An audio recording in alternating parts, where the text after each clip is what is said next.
गौतम अडानी, पूरा नाम गौतम शांतिलाल अडानी, अडानी ग्रुप के मालिक। 2020 में इस बिजनेसमैन का नाम लगभग हर बच्चे के जुबान पर चढ़ गया, क्योंकि गौतम अडानी अचानक से एशिया के मोस्ट रिचेस्ट पर्सन में पहले स्थान पे आ गए, मुकेश अंबानी को छोड़ते हुए। गौतम अडानी का पर्सनालिटी बहुत टाइप के कंट्रोवर्सी से भी भरा है। एक तरफ जहां अडानी पोर्ट पर लगभग 1000 टन ड्रग्स मिला, तो दूसरी ओर पीएम मोदी से इनकी नज़दीकियां और बीजेपी से इनकी नज़दीकियों की भी चर्चा मीडिया में होती रहती है। आइए जानते हैं आखिर गौतम अडानी, जो कि 12वीं क्लास तक पढ़े लिखे आदमी, ने इतनी बड़ी ऊंचाइयों को कैसे छू लिया। गौतम अडानी एक भारतीय अरबपति, उद्योगपति और दुनिया के सबसे अमीर व्यक्तियों में से एक हैं। वह अडानी समूह के अध्यक्ष और फाउंडर हैं। कंपनी का हेड ऑफिस गुजरात में है।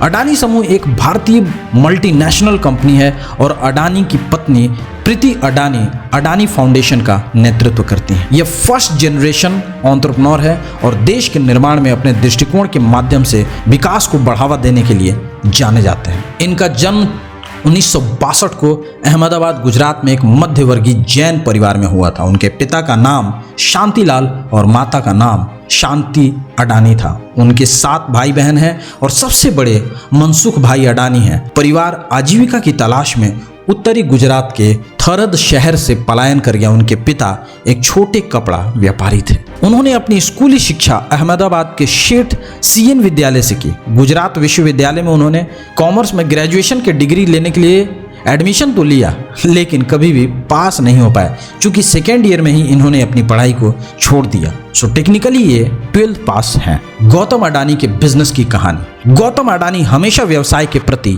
आकर्षित थे, लेकिन उन्होंने अपने पिता के कपड़ा व्यवसाय को नहीं संभाला। इन्होंने अपना खुद का अलग राह अपनाया और अभी की डेट में ये ऊंचाइयों पर है।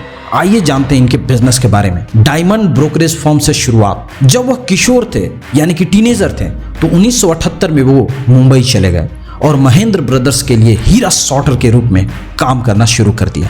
वहाँ उन्होंने लगभग 2 से 3 वर्षों तक काम किया और बाद में उन्होंने मुंबई के झावेरी बाजार में अपने खुद की डायमंड ब्रोकरेज फर्म की स्थापना की। गौतम के बड़े भाई मनसुख अडानी ने वर्ष 1981 में अहमदाबाद में एक प्लास्टिक इकाई खरीदी। गौतम अडानी को उनके साथ बिजनेस रन करने के लिए इनवाइट किया। यही ऐसी पहली कंपनी थी जब गौतम अडानी उनका पहला स्टार्टअप पीवीसी इंपोर्ट के माध्यम से वैश्विक व्यापार के लिए अडानी का प्रवेश द्वार बन गया। अडानी एक्सपोर्ट की शुरुआत। बाद में 1985 में गौतम अडानी ने लघु उद्योगों के लिए प्राथमिक पॉलीमर आयात करने का व्यवसाय शुरू किया। व्यवसाय के बाद उन्होंने 1988 में अडानी एयरपोर्ट्स की स्थापना की। कंपनी कृषि और बिजली वस्तुओं से संबंधित है। अब अडानी एक्सपोर्ट्स को अडानी एंटरप्राइजेस कहा जाता है, अडानी समूह की होल्डिंग कंपनी। 90 के दशक में वैश्वीकरण की अवधि में भारत की आर्थिक उदारीकरण नीतियां अडानी के पक्ष में बदल गईं, क्योंकि उन्होंने धातुओं, वस्त्रों और कृषि उत्पादों के व्यापार जैसे विभिन्न क्षेत्रों में अपना व्यवसाय फैलाना शुरू कर दिया था।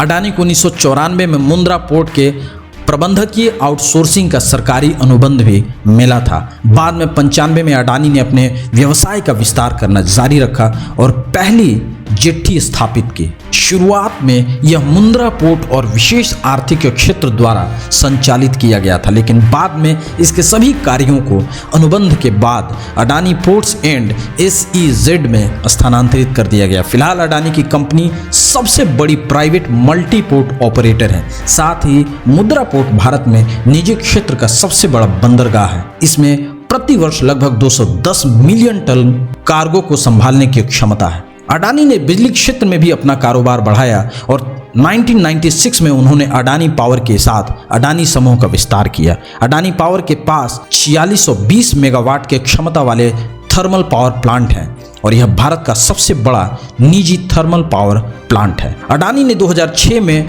अपने बिजली उत्पादन व्यवसाय का भी विस्तार किया और बाद में अडानी समूह ने वर्ष 2009 से 2012 के दौरान ऑस्ट्रेलिया में अबॉट पॉइंट पोर्ट और क्रिसलैंड में करमाइकल कोल का अधिग्रहण किया। अडानी समूह को सोलर एनर्जी मिली क्योंकि उन्होंने 2020 में solar energy corporation of India द्वारा दुनिया की सबसे बड़ी सौर बोली जीती थी। संयंत्र परियोजना को हाथ में लिया जाएगा।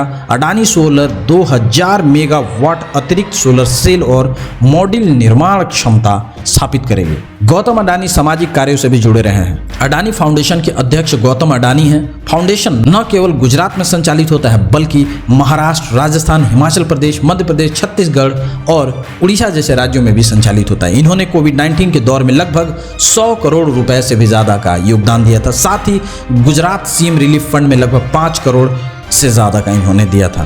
गौतम अडानी का अपहरण भी हुआ। साल 1998 में गौतम अडानी को अगवा कर फिरौती के बदले में बंधक बना लिया गया था। बाद में बंधकों को पैसे देने के बाद उन्हें छोड़ दिया गया।